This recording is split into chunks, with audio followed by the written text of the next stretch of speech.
start with Nazario Salceda, General Manager of Street Services and also a former San Pedran.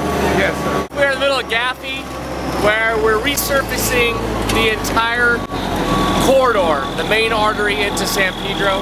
Nazario, tell us pretty much the scope of the work and what the residents are expecting. Yes, we're going to be paving and doing some slurry sealing between Paseo del Mar all the way to Anaheim Street. The work that we're performing today is resurfacing. Basically, this segment of the street was resurfaced in '87. So it's been approximately 25 years since the street was paved. Now we are applying 2.5 inches of hot asphalt on top of the existing surface to provide a brand new surface on the street. With these tough budgetary times where a lot of folks are asking, well, how in the heck are we paying for this? So can you explain to my residents and constituents who is funding this effort and resurfacing the entire Gaffey corridor? Yeah, the resurfacing of streets in LA is possible as a result of several sources of funding. This section, for example, is being funded by Measure R funding.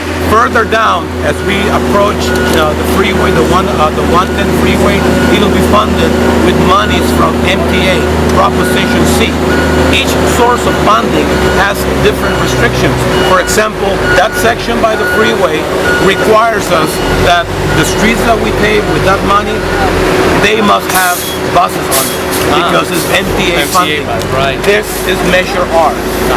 Obviously, with a huge project like this and a main artery into town, many residents are concerned about the traffic and how much of an impact it's going to have coming in and out of town, which I think is worth it because it's not forever.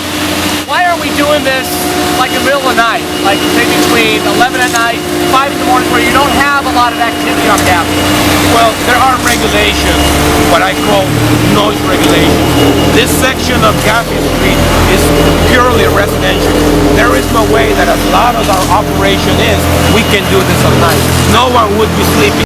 So for that particular reason, we are not doing the project at night. However, as we approach the freeway, the 110 freeway, we are scheduled to do that work at night. Great.